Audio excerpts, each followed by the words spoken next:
Дамир Исламов укыган мәктәп ишек алды. Монда бүген Россия герое истәлегенә бюст куелды. Бронза сынны аның туган көнендә ачтылар. Бүген Дамир Исламовка 26 яшь тулган булыр иде. Это наша гордость. Дамир безнең горурлыгыбыз. Укытучылар аны ватанпәрвәрлек мөхитендә тәрбияләгән.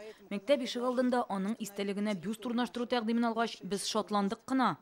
Дамир Исламов Лениногорскида туып үскән. Мәктәпне тәмамлагач Казан танк училищесына укырга керә. Быелның февраль аенда аны Украинадагы махсус операциягә җибәрәләр. Язын ул идарә иткән танк экипажы каршы якның 4 танкын юк итә. Шушы бәрелештә Дамирның гомере өзелә. Вафатыннан соң Владимир Путин указы нигезендә аңа Россия герое исеме бирелде. Бүген Дамир Исламовны искә алырга туганнары, дуслары, шәһәр халкы җыелды. Человек, который всегда готов был прийти на помощь. Ярдәмгә килергә һәр вакыт әзер егет иде. Көнме-төнме уйлап та тормады. Сентябрьдә Дамир Исламовның бюсты Лениногорскиның Геройлар аллеясы һәм Казан танк училищесында куелган иде. Сурәтен училище янындагы йорт диварына ясадылар. Туган ягында Дамир Исламов исемендәге бокс турниры узды.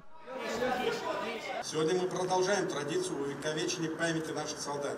Без солдатларның исемен мәңгеләштерүне дәвам итәбез. Бүген 6-нчы мәктәп ишек алдында Дамир Исламов истәлегенә бюст ачылды. Аны Казан танк училищесы кушуы буенча ясадылар. Бюст мәктәп территориясендә җәмәгатьчелек тарафыннан куелды.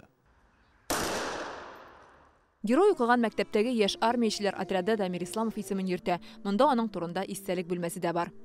Лениногорск телевидениесе ярдәме белән Фәйрүзә Мәҗитова, Алия Сабирова, Яңа Гасыр каналы.